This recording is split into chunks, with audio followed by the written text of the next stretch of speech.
Chair, I think we have met all the factors to reduce the price of rice. Kasi sabi nga po ng NEDA kanina, ang malaking bagay yung binigay po sa atin ng Pangulong BBM na 15% na tariff, yung gate price natin bumaba na.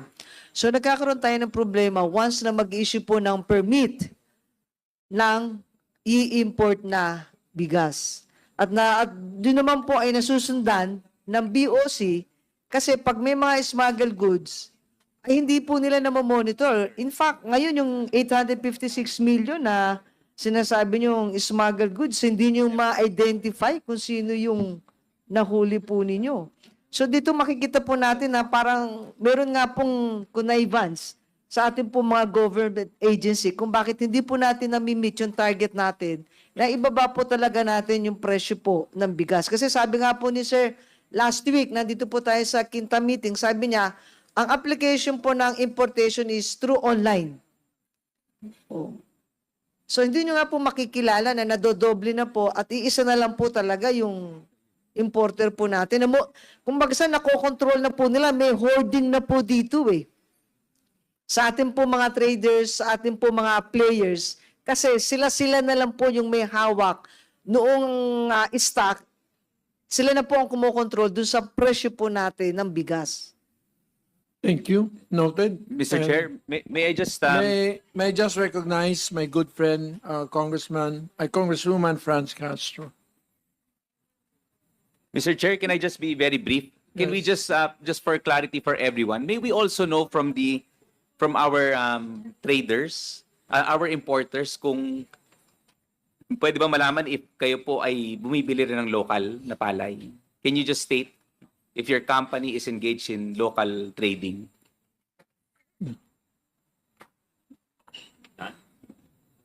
Wala po sa inyo? Pwede natin isa-isa. Pwedeng isa-isa lang. Mr. Chair, thank you just for clarity for our discussion purposes. Mr. Chair, Mr. Chair. Hindi, para let's clear the, ilan lang naman ang pangalan. Miss Jeannie Tan, do you buy domestically? yes, we are buying local rice from Cotabato. May bigas para sa Cotabato. Meron. Mr. Chair, pwede malaman po yung kumpanya. Ma'am, anong company po ninyo? BLY. BLY Thank you, Agriventure. thank you. Okay. Attorney Irene Chu of River Valley. Do you Good buy? morning, Your Honor. Purely importer po yung client po Thank namin. you.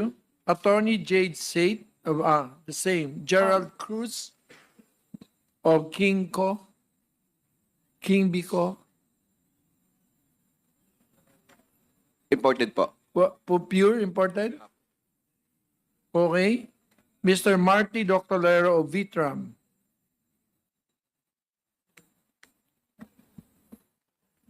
Only about 5% local, Your Honor. Okay. Telma Martinez. Telma Martinez, you're the one with so many applications. Yes, ma'am. Pure importation lang po. Your Taga saan po Honor. kayo? Taga Davao City po. Oh, okay. Puro Davao, Rosaline Shimukawa.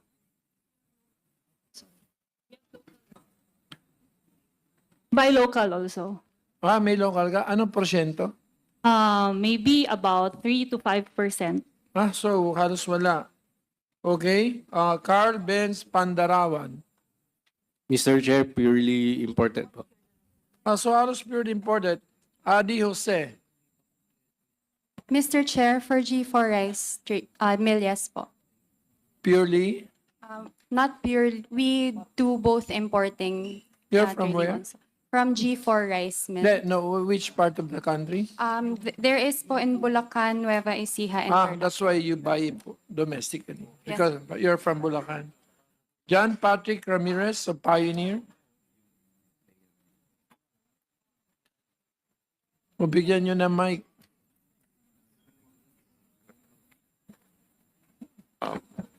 Mr. Chair, imported lang rin po. Importation lang po. Pure. Okay. Nina Galboa.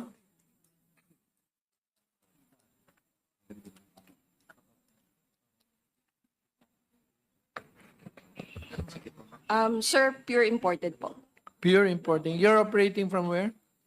Grain Lane representative. Then where? Here in Bulacan, Manila. Nasa Bulacan ka, pero hindi ka namimili dyan? Hindi po. Pure imported lang po. Miss Malu Miraflor of Mindanao Agriplus Corporation.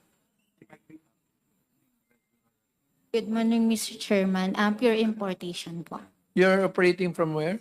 Authorized representative from Mindanao Agriplus po. Yeah, where do you operate? Davao and Cebu po. Davao and Cebu. Okay, so Mr. Chair. Mr. Chair, perusing the financial record of... Sir, may I recognize our esteemed expert, Congressman Swansing. Yes, sir, Yes. you have the floor. Then Yeah. after that, I go back to you. Yes, this is in relation to the topic of Congressman Briones. Perusing the financial position of all the top importers listed here today, I see that the subscribed capital of each company is around 1 million pesos. And to think that they are importing millions, hundreds of millions worth of rice. May I now request AMLA, Mr. Chair, to check the financial records and transactions of all these top importers and report their findings to this committee, Mr. Chair. Thank you. Mapapadali sana trabaho ko, pero anong tawag dito? Hindi executive session. Ano lang, informal lang, session suspended. AMLA, pwede mo bang gawin yon kung wala naman predicate crime?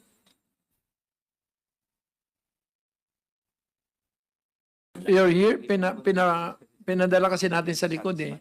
Nawala tuloy. Kasi pinaalis natin. Pinalayas kasi natin. Asa na siya? Nandyan siya eh.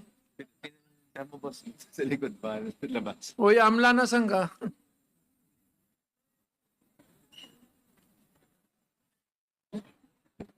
Sa labas nga.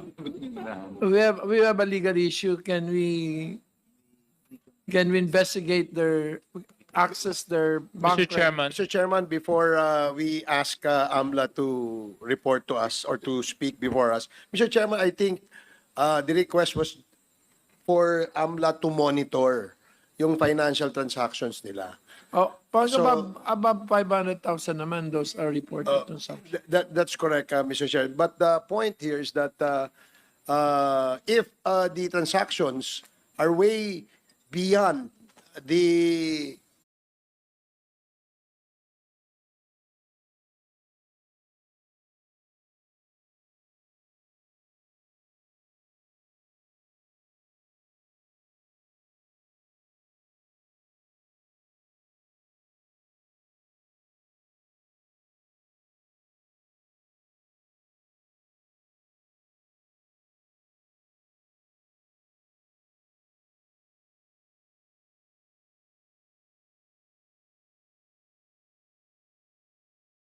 financial capability and capacity of their corporation, there's a big question mark lying on our heads, no? And perhaps that's the reason why yun ang gustong itanong ni Congressman Swansing. Thank you, Mr. Chair. I know. Precisely, that's my point, Mr. Chair. Because we're talking about carteling, dummy corporations, and I would like to ask other government agencies to participate in this Kintakum to help us, Mr. Chair. Mapadali tayo dito, Mr. Chair, kasi kung wala sila capability to finance their importation, someone or somebody is financing them. So mapadali tayo. Pupunta na tayo ngayon sa traders na yan. Ang next step natin. Amla, are you here?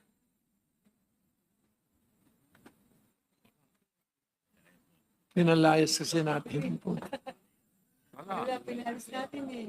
Mr. Chairman. Can I don't know how to rule on that motion because pinapakit na po yung AMLA. So in the meantime, Mr. Chairman, while we're waiting for AMLA, can I just have a point of clarification? yes. Yes, thank you very much.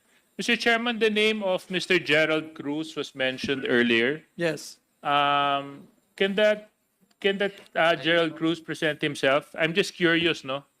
Mr. Cruz, taga saan po kayo? From Angat, Bulacan. Okay. Tapos saan po kayong kumpanya bumabahagi? I mean, Sa King B nagtatrabaho? po, King B. King Biko. Okay. Hindi po kayo yung Gerald Cruz na taga Davao. No, sir. No, Your Honor. Any other questions? Can I make a question ng Jean B. Tan? Jenny, where are you? Yes, Your Honor. Magkano ang pasa mo dun sa... Lahat ba to ikaw mismo nagbibenta? I mean, ako po. Ay, hindi ibig sabihin na meron kang isang malaking tindahan, puro bigas, tapos pupunta kliyente doon? Meron warehouses at saka nagbebenta kami. So, you're not just an importer, you're a wholesaler? I am an importer, Wholesaler, no? wholesaler, So, you're both a wholesaler and an... wholesaler, importer, retailer. Okay. So, now, may I ask Irene Chu? Ma'am, where are you? Good morning, Your Honor. Are you, so, malaki-laki ka rin. So, meron ka rin sarili mong warehouse, obviously. Your Honor, yung client ko po meron pong sariling warehouse. And then, are you wholesaler too? Wholesaler po sila, yes po. They sell to wholesalers po. So, parang to kasing ipira eh. Kung mababali mo lang yung wholesale sa importation, we would have not have these incestuous pricing relationships. So lahat sila. So, River Valley yun. Gerald Cruz, wholesaler ka rin? Yes, Your Honor. Wholesaler po. Importer, wholesaler. Yes, Your Honor. Mr. Chair. Okay, Mr. Mr. Chair, Marty can I- Doctor, I'll finish this now. Mr. Chair. Gusto ko malaman Marty, taga saan Dr. si Gerald Cruz kasi sa distrito ko yan eh. Saan nga? Saan sa From Angat, Bulacan po. Saan?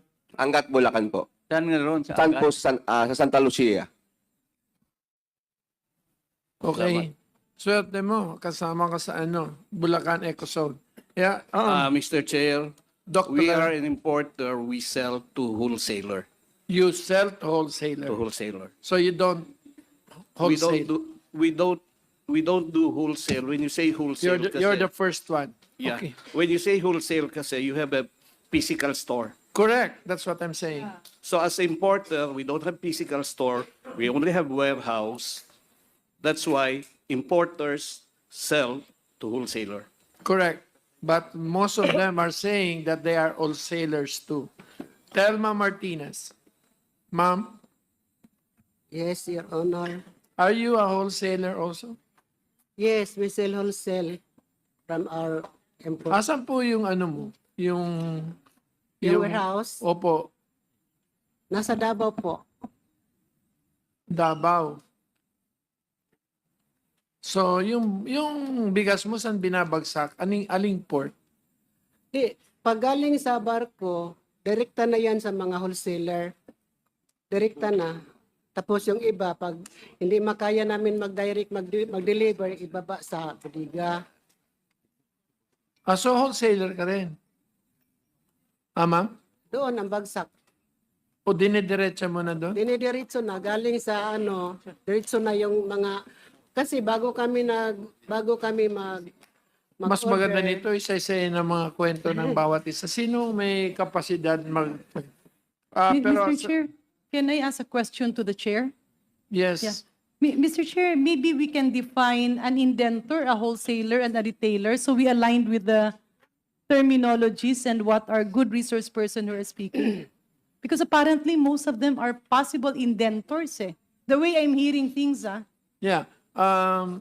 Jet, is there a differentiation between an importer and an indentor? Your Honor, as far as customs is concerned, the consignee is deemed the importer. And then, but there's a difference between an importer and a wholesaler, definitely. Yes, Your Honor. As far as we're concerned, there should be a difference. But again, as far as customs is concerned, we only deal with consignees that are accredited to us and are importing goods. Pero ang gusto niyang malaman, may mga combination at may mga pure wholesaler, pure importer and importer na wholesaler din. Your Honor, we can work with, I don't know, DA or DTI on this matter because we need, the Bureau of Customs can provide them with data on who imports and the volume. And Mr. maybe Chairman. DTI and DA has that data on who among these importers actually. Tapusin ko apat na lang. Shimokawa? We are importer and we sell to wholesalers, sir. You don't wholesale. We sell to buyers in bulk, for example, 1 truck, 2 trucks, like that. But we don't do, retail. Okay, thank you. Anselmo Ekong. Sir? Importer or importer wholesaler? Importer and wholesaler, Your Honor. Okay, you do both. Itong Rosalie Barnuevo, ikaw din ba to si Mukawa? No, sir. My mom is the Corazon. That's why I thought you're the same. So, is she your mom? We were the one mentioned earlier na ako yung RBS and she's Soda Trade Corporation who is actually our matriarch. Okay, matriarch. Ma'am, do you do wholesaling? I'm a importer, wholesaler, and retailer, also in Iligan City. Thank the you. Market. Adi Jose? Mr. Chair, the client po, G4 Rice Mill, is an importer, wholesaler, and retailer din po. Okay. Ramirez? Mr. Chair, can we also ask where they're based other than the roles that they play? Uulit ako. Mr. Chair, and also whether they own mills. Okay, Kung nagmi-mill din sila. John Patrick Ramirez. Ikaw ang ano? Mr. Chair, Importer ka ba? only. You're an importer, definitely. No wholesaling po. Do you, may don't- wholesaler ka? We don't wholesale. May rice mill ka? Wala. Importation. Saan naka-base yung warehouse mo? Bulacan po. Bulacan. Yes po. So, no domestic. Local rice. No local rice. Saan sa Bulacan po? We're in Bulacan, Mr. Chair. Marilao. Saan po? Marilao, Bulacan po. Manila, ang lapit. Nina Balboa.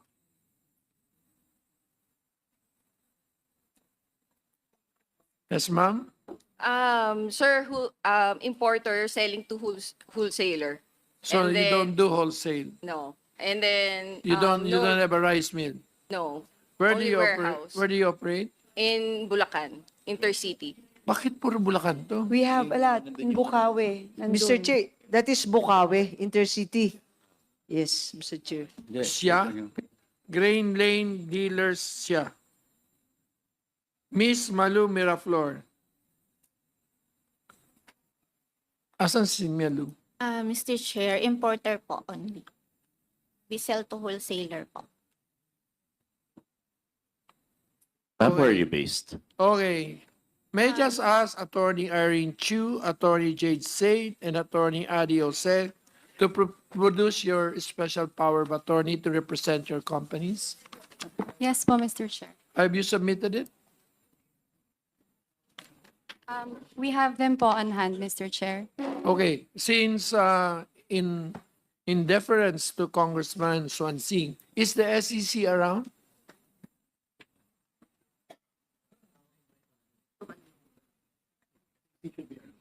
You can question now. Thank you, Mr. Chair. Mr. Chair, with all of the people that we have invited, the importers, wholesalers, and retailers, I'd like to throw the question to the Bureau of Plant Industry. What is the process flow when you accredit them? Do you accredit them as an importer, wholesaler, or retailer? Glenn? Yes, Mr. Chairman, thank you po. The procedure is they are given license to operate as an importer. An importer po. It doesn't matter if wholesaler or retailer, hindi na po namin yun na. So walang violation yon. Wala naman po. Pag nasa in order naman po yung kanilang documentation, at wala naman po silang derogatory records from our assessment, ay okay naman. Yes, I agree with you when it is in order. Actually, in order naman lahat ng documentation. But it does not speaks doon sa nangyayari ngayon na mataas ang bigas. So, may problema talaga. And Mr. Chair, before I end, I'd like to also retain a question or query sa PCC kung ano ang mga ginagawa nila sa lahat ng problemang ito. Yun lang po, Mr. Chair, maybe next time. Or Pinalayas natin yung PCC. Oo nga Saan na eh. ba siya? importante kasi sila eh. Since DA cannot regulate, they just issue all these permits.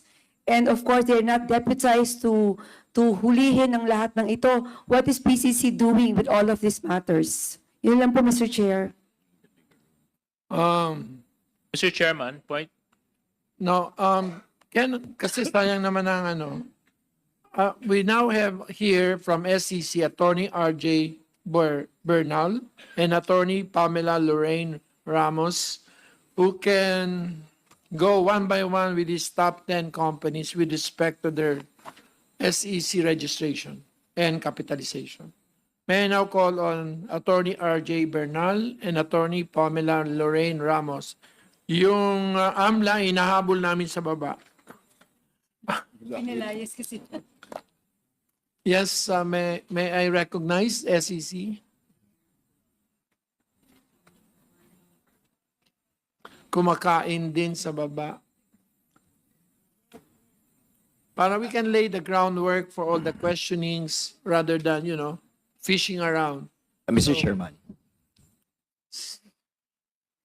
Congressman Biron, co-chair. Yes, Mr. Chair, I would like to direct this question to ASCOM, Maronilia.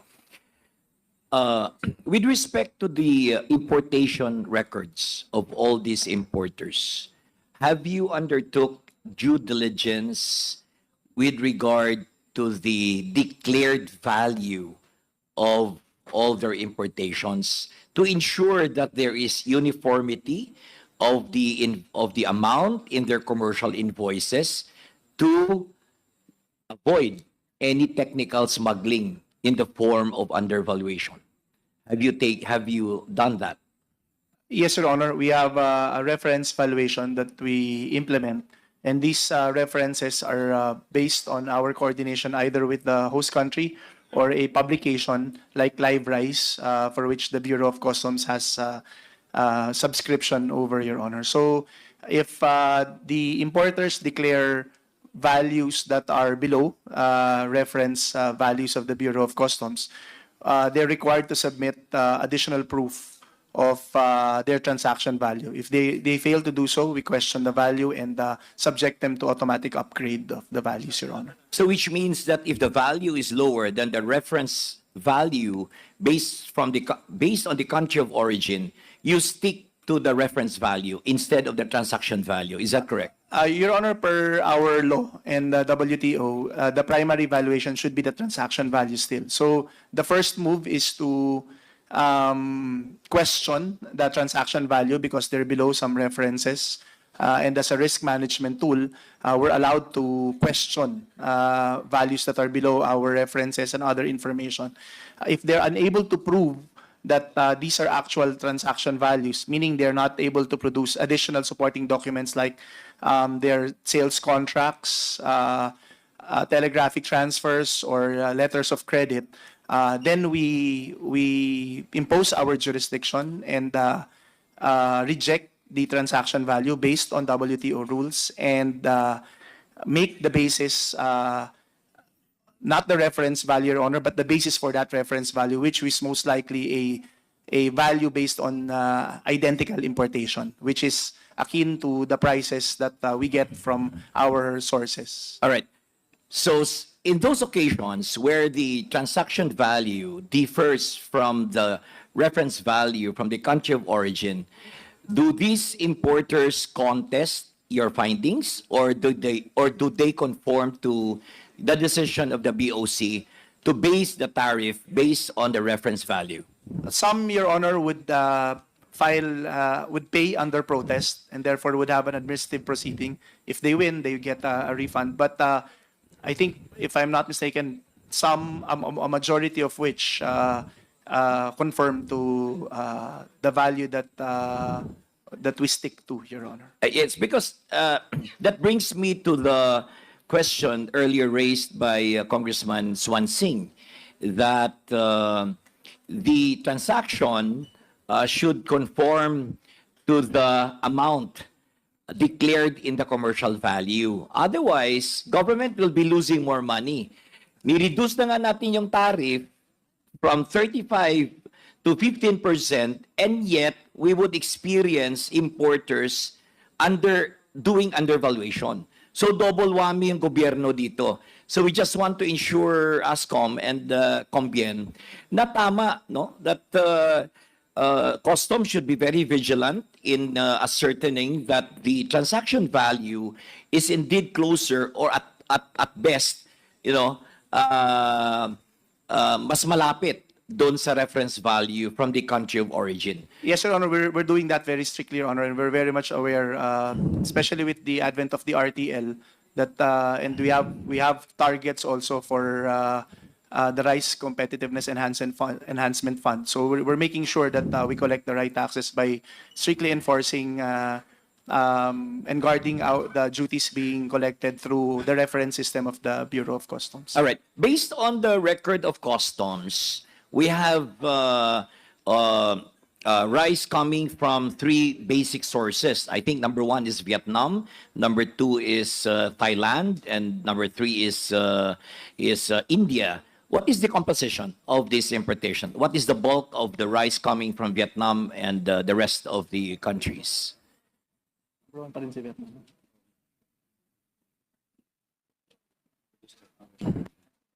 Your Honor, we'll just verify the data that we have. Mr. Chair.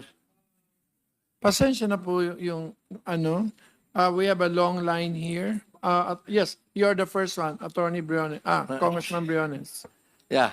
Tuloy ko lang yung... Oh, yes. And then after you, it will be Arman Panaligan, then Erwin Tulfo, Stella Kimbo, Janet Garin, Horacio Swansing.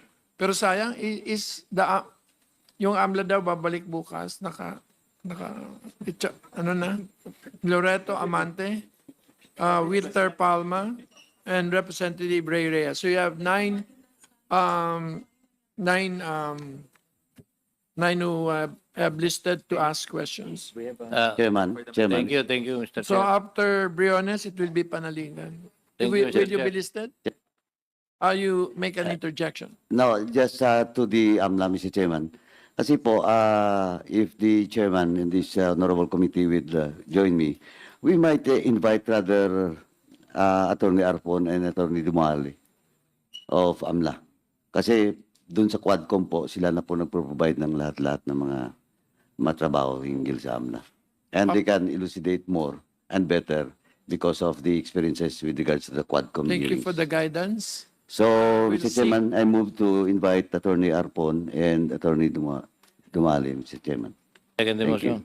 Are there any objections? Hearing none, so the COMSEC is hereby instructed to make the proper invitations and also seek guidance from the speaker. Yes, Briones. thank you. After Briones, Panaligan. Thank you, Mr. Chair. May ganun ko lang yung sa custom. Pero bago ako bumalik do kay sa RBS Trading Corporation, kasi last time ng ating meeting, hearing, tinanong ko kung custom si Deputy, na kailan pa ba yung inyong last na ginawang reference value? Kailan yung last na reference value na pinagbabasihan nyo ngayon? Kailan ninyo inano yun, ginawa? Your Honor, we we post reference values on a weekly basis, Your Honor, based on rice price index, the latest rice price index. So the import assessment service published reference Ang tanong ko, values. kailan yung... Every week po, sir. So ngayong week po, fresh yung ano namin. Bago po yung reference prices namin based on the rice index prices. Hindi, sa lahat, di ba lahat ng basis nyo pag ang transaction value hindi ano kayo, ang pinagbabasihan ninyo yung reference value. Lahat ng agricultural commodities. Tama ba ako? Halos lahat po naman ng commodities, Your Honor, hindi lang po agriculture. Pero Meron yung po last kami- na reference value, pag chinek nyo yung website nyo, parang 2018 eh. Your Honor, check po namin pero ang instruction, ang feedback sa amin ng import assessment service namin, check din po namin. Weekly po yung ano. So tama yung Upgrade inyong mga reference value ng, like say for example, sa chicken, 35 centavos per kilo. 35 cents? Well, may price index po yun, Your Honor. We'll check on... Di bale, Mr. Chair, balik na lang ako doon sa ano. Check po namin yung value na yun, sir. Balikan namin. Balik ka na kay RBS. Kay RBS.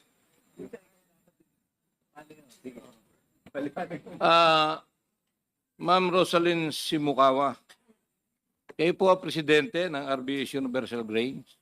Yes, Sir Briones. Ang inyong shareholdings dito, ilang percent? I think more than 50%, Sir Briones. 60% ang Yeah. more or less, 60%. Mm. Kilala niyo, ano niyo po ito si Rayo Simukawa? Asawa ko po, sir. Japanese, hindi Yes, siya sir. Pilipino. Kayo ang Pilipino. Yes, sir. 40%. Yes, sir. So, ibig sabihin, almost 100% kayo may-ari nito. Yes, sir. Pag presidente ka, kabisado nyo lahat ang nangyayari sa company nyo. More or less, sir. Hopefully. So, Dadaan ka pa sa box. dito sa Soda Trade Corporation, meron ditong Rosalyn Simukawa, ikaw rin to, 25%. Yes, sir. may-ari. Yes. Yes, sir. Itong Corazon Barnuevo, President, kaano-ano po ninyo? Nanay ko po. Nanay nyo. So, Rosalie Barnuevo, Treasurer, 25% ng shareholdings. Kapatid ko po. So, talagang iisa ang may-ari. Mukhang maganda ang negosyo, kaya nagtayo uli ng panibago. Sir, Soda, my mother has been in the business for 35 years. She started the business when we were really young. And when I got married in around mga mid 2012, that's when I joined because I used to work for a private company.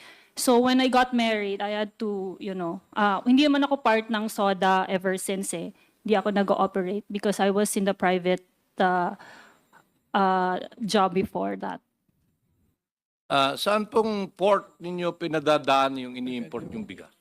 Sa akin po, sa Cagayan de Oro and Cebu. Yung sa Soda Trade Corporation, Sa Iligan siya at saka Zamboanga. So we don't operate in the same vicinity, sir. kasi ang isang nakarating sa aking kaalaman, yung Limay Bataan na hinihingi ko sa custom kung sino nagpaparating ng bigas doon. Dahil may sinasabing malakas ang na merong palubog.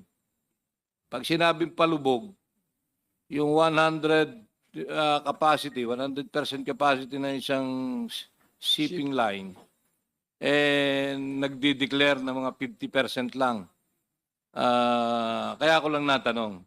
So, hopefully ito mabigay ng custom kung sino-sino yung mga nagpaparating ng bigas sa Limay, Bataan. Pwede ba, Mr. Chair, isubmit nila anong shipping lines, We will mga importer? we will make a formal request from our guest persons because they're still our resource persons. So we will give due courtesy with respect to the information we require. Don't worry about us. Thank you, Mr. Chair. Sir, sa haba-haba na po ng 20 na.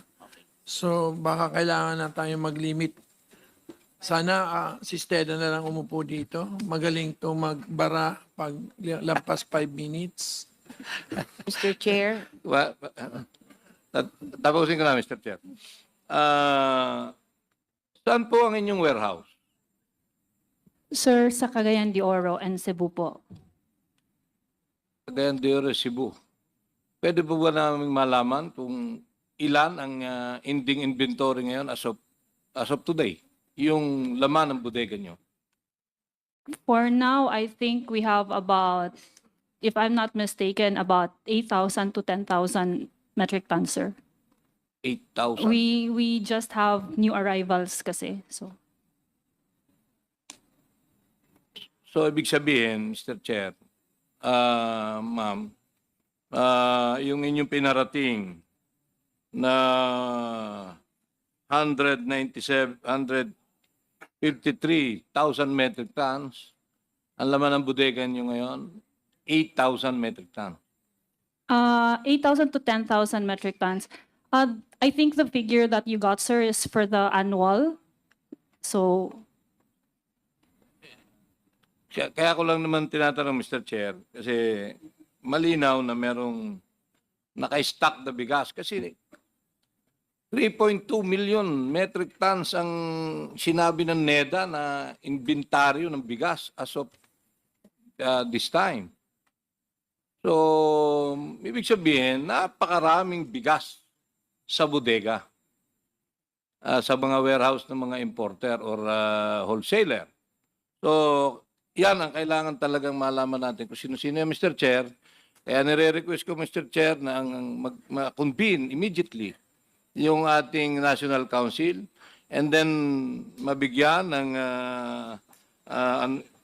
itong ating... No, we are commissioning the Bureau of Customs. You have access to their warehouses.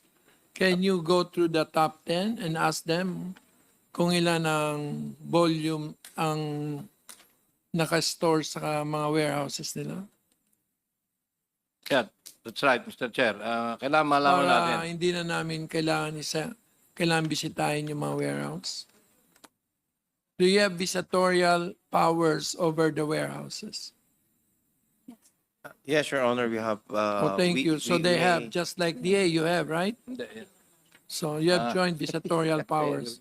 Yes, So, sir. Mr. Chair, so yung Anti-Agricultural Economic Council, yun ang dapat ma-convene and then Dito- magkaroon na rules of engagement ang NBI, PNP, Coast Guard para mabisita at maimbestigahan sino ba ang may nagkakartel, sino bang nagsasamantala sa ating mga consumer at farmers. Yes, sir. Thank you. Thank you, Mr. Chair. That's Thank all. you for giving me my 5 minutes. May I now call on Arman Panaligan. Pasensya na, sir. Uwi ka ba, Mindoro? Thank you very much, Mr. Chair. Meron pa kaming meeting ng Committee on Rules, no? Kaya Yeah, please. So, thank you for recognizing me, no? So, gusto kong ibalik ang aking tanong sa DA, sa NEDA, no? Kasi alam natin ang problema na in spite of the huge volume of importation of rice and the substantial reduction in tariff rates, hindi pa rin bumaba ang presyo, no, ng bigas sa merkado, no? Insignificant, no? Kung bumaba man hindi ganun ka-significant, no? Not enough to make a dent. No? Alam natin na parang conventional wisdom yan, basta ang isang produkto ay binahan natin, no, sa merkado, imported, at mababa ang taripa, dapat bumababa ang presyo ng produkto na yon. Pero hindi nangyari sa kaso ng bigas. no? We are the number one rice importer, no? 3.5 million metric tons ba or 4 million metric tons daw? 5. And then 5 million pa. So no doubt na dapat bumabaha ang merkado ng bigas, dapat bumabagsak ang presyo rin, as economists would say. And then binabaan pa ang taripa from 35% to 15%. So ginamit ng gobyerno yung dalawang tools na supposedly anti-inflation, no? Flood the market with imports, reduce tariff. Yan ang usual tools no, to fight inflation. Pero hindi nangyari. Insignificant ang paggalaw ng presyo ng bigas. So sa DA, sa NEDA, no, napag-aralan niyo ba yung anatomy of the rice trading industry? Nasaan ang problema? Let's simplify, ano? Nasaan ang problema para ma-solusyonan natin agad? Can I ask DA and NEDA, kung na-pinpoint ba ninyo yung problem area at ano ang particular steps?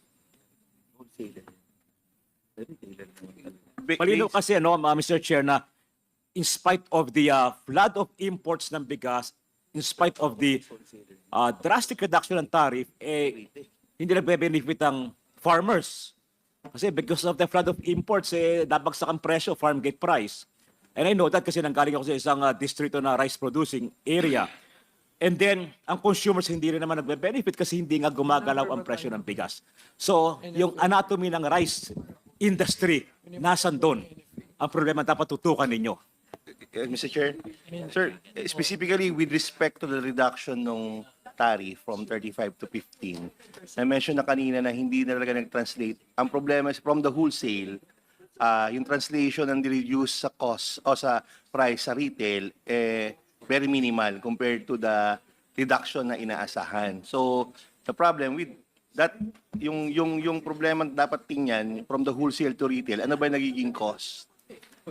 Pero to sir, with respect to the importation. So, kailangan mo ring tingnan yung kabilang side from the local, from farm gate production, which is 80% ng ating source of supply, to the retail then. Medyo kailangan mo pa rin siyang tutukan yun, no? Pero yon sa side na yun, sir, we're doing interventions naman in order for us to mabababa yung margin cost from farm gate to retail or to market. Pero with respect to the importation na nangyari, due to the reduction ng tariff, hindi nga nakita yung expected benefit, which I think may problema sa regulatory aspect ng national government. Kasi wala namang control ang DA doon, sir. Hindi na NFA no longer monitor ang market. Hindi na sila allowed to do that because of the trade liberalization. So yun yung siguro isa sa mga dapat makita rin natin. Well, so you're referring sa, kasi mas malaki pa rin naman ang yung ating supply ng bigas, mas malaki pa rin yung nagagaling sa local production, no? Compared sa imported. Ilang porsyento ang local production sa Roughly 80 to 20, sir. Oh, okay. So are you referring na bukod sa maring problema ng mga importers, ano? Meron din problema sa local supply, yung local middlemen, for example. Tinitingnan nyo ba yung aspetong yan? Sir, ang siguro titingnan namin, dapat may available price sa merkado na bumaba because of importation. Yun nga ang point natin. Yun yung point of view ng DA. Although 80 to 20, sa 20% na in-import, say 1 million per month kasi importation natin, almost 1 million metric tons per month, dapat may available na bigas sa palengke, sa merkado, na bumaba yung presyo. Hindi natin sinasabing bababa yung average kasi 80 to 20 nga, pero dapat may available na volume dahil dito sa mga nag-import na mababa yung presyo. Yun po yung tinututukan ng mga programang ini-introduce din ni Secretary. Definitely, dapat nagkaroon ng epekto yon. Yung flood of imports plus reduction of tariff na very substantive, ano? 35 to 15%. And according to the Bureau of Customs, ay 12 billion pesos in lost duties ang naging ang nawala. 12 billion pesos. Sayang, sana nagamit yun sa local production. So talagang nakita natin na yung ginamit natin, yung ginawa nating solution sa problema, hindi naging effective, ano? Sir, correct ko lang data ko, 1 million metric tons per quarter, not per month. So, per quarter, so Yung sa roughly, nasa importation. almost 4 million metric tons, ano, in a year. So, More than kita natin na hindi naging effective yung, so far, hindi naging effective yung ating importation and tariff reduction. Ano? And I think that DA should look into that. Nabanggit mo, Yusek, na walang regulatory power, no? Ang DA and NFA. But yesterday, the President signed yung RA, no? 12078 na nagbibigay greater power sa DA.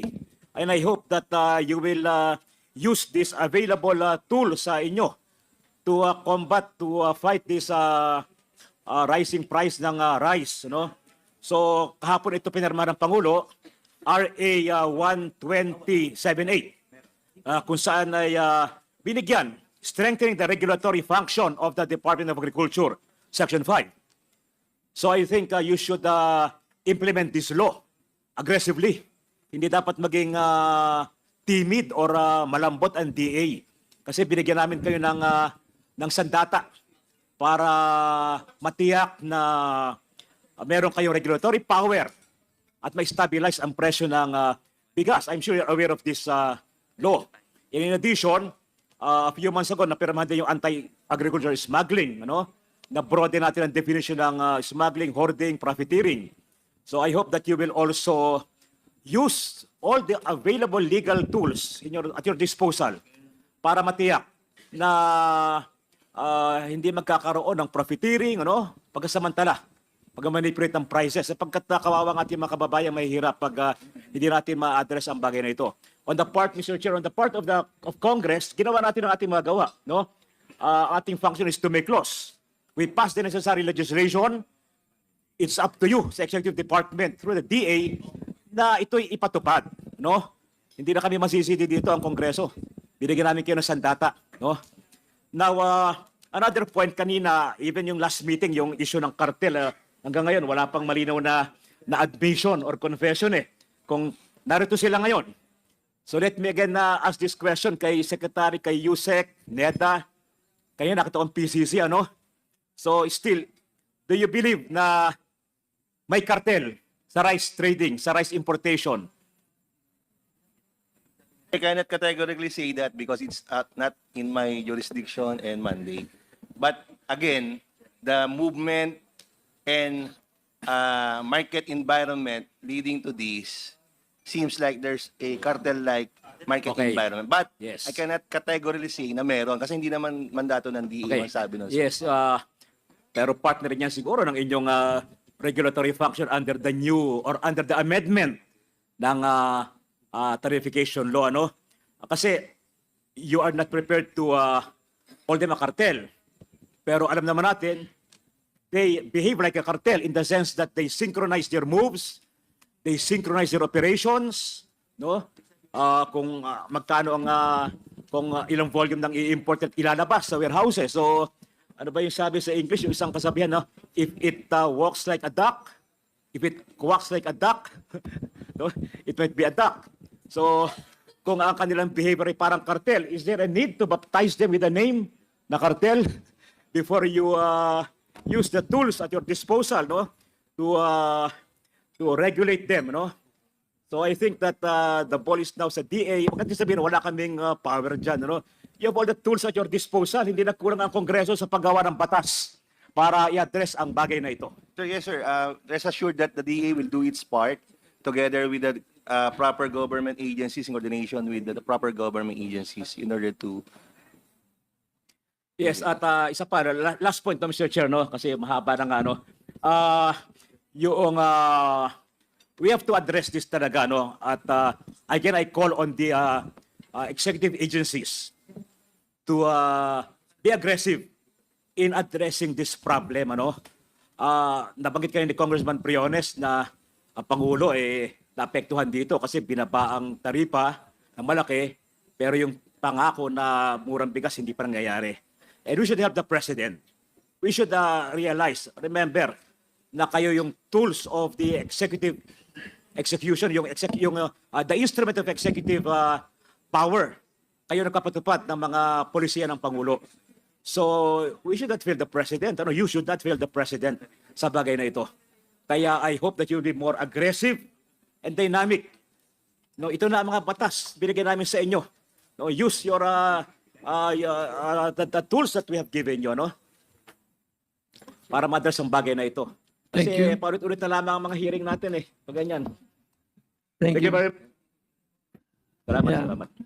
Thank- One last point, Mr. Chair, kasi pakiusap ni Congressman Plato, hindi raw kasi siya nakalista. Hinihingi niya yung listahan ng mga complete names, addresses, Yes, we financial will. statement ng lahat ng mga naritong rice traders and importers. So, paki-furnish na lang po lahat ng members ng Yes, committee. we will. Thank you very much, Mr. Chair. Now may I call on Congressman Erwin Tulfo. Thank you, Mr. Chair. I have questions for the importers and then the wholesalers and then the retailers. But first of all, let me direct my question to Commissioner Benvenido Rubio of the BOC. Mr. Commissioner, sir, when you say landed costs, what does it include? Is it the price from the price that they bought it from overseas and then shipping, et cetera, taxes? Anong mga kasama doon sa landed cost? Mr. Chair, the cost, the landed cost composes of the cost, which includes the freight, the buying price of the declared value of the goods, plus collected duties and taxes from those goods, Your Honor. All right, hindi pa po kasama doon yung tracking. Paglabas sa customs, this- labas hindi pa po kasama doon. Yes, Your Honor. Pagdating lang sa pier hanggang sa may sakay nila sa truck nila, going to their warehouse, hanggang doon lang kayo. Yes, How Your much is, can you give me like per kilo on the landed cost for imported rice? We had an estimate of 33.4, 33.4. around that figure, Your Honor. 33.4. How many metric tons did arrive this month from overseas? For this month, Your Honor, it's about 75.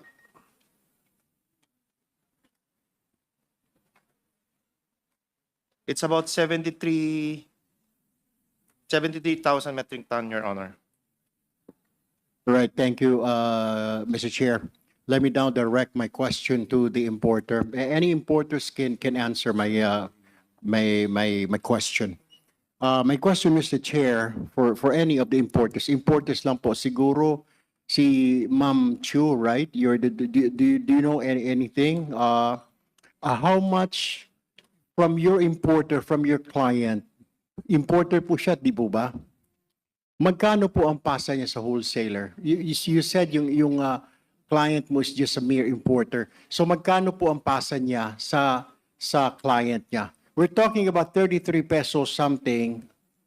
Magkano po ang pasa niya? Because we're trying, Mr. Chair, what I'm trying to establish here, merong po nagmamanipulate ng price. So kung 33 po something ang landed cost, then nasa 33, dadagdag si importer ng presyo, tracking, etc. How much is it, Attorney Chu, yung pagpasa niya sa importer? How much is it? Kasama na po yung profit niya, expenses niya, tracking, warehousing, etc., etc. How much? Your Honor, hindi ko po nakuha yung landed cost, but the rate that we sell it to our wholesaler, I was told it was 41. Noon po, before the tariff decrease, it was 48. And now po, binaba na po nila to 41. 41 ang pasa po nila. So kasama na po doon yung profit. We're talking about kasama na po ang profit and then yung transportation, warehousing, etc., expenses. All in na po yan, 41. All right. Ang pasa niya po sa wholesaler or pasa niya sa retailer? Wholesaler lang po. They don't sell to retailers. Okay, so 41 po wholesaler. All right. Now, my question is, who's the wholesaler here? Can somebody, yeah, Mr.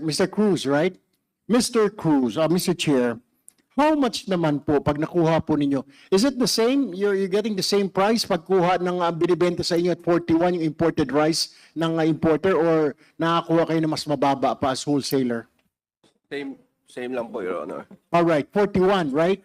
Magkano po ang pasa na ninyo sa retailer, sa mga retailer ng bigas po at 41? Magkano po ang pinapatong ninyo? Ang pasa lang po, ang 35, between 35 to 40 po ang presyo namin. Ano, Between 35 to 40 per kilo. 35 to 40 ang ibinibenta nyo po sa retailer. Saang retailer po yan? Saan po, anong grupo po na retailer ang binibentahan nyo ng 35 to 40? Sige na po, sir. Mga walk-in lang po yung buyer namin. Ano po? Walk-in lang po, walk-in. Walk-in. Walk-in. Walk-in. Yeah. So 35 to 40 per kilo. Anong klase yun? Broken, well-milled, etc., etc.? What is it? Broken po, broken. Broken. 35 to 40 per kilo. Now, Mr. Chair, did we invite any retailer here, Mr. Chair? Can we ask if we have any retailers here? Because we're trying to figure out from 33, bakit wala pa ako nakikita na less than 50 pesos per kilo na bigas? Puro 50 hanggang 60. Pag bumili ka nga ng 45, nag-inspeksyon kami ni speaker, siguro para pakitan tao, naglabas ng 45, pero tinanong mo, pwede po 2 kilo lang ang pwede ibilhin kong. Pero pag 50 o 60, maski na 50 sako, walang problema. So we're trying to figure out sino. So if you're selling at 35 to 40, where's the retailer? Did we invite any retailer, Mr. Chair? May retailer po tayo. And the retailer association or group come forward? Because we're trying to figure out saan po dito ang pumatong na napakalaki. Pasensya na po. Meron? Yes, Mr. Chair, I think I saw si Sir Orly, the former president of Grecon. Sa retailers po yun, Kong Erwin. Saan po sila, Mr. Chair? Nandyan yata. Sir, ayan. Retailer, sir, di ba? Tama po.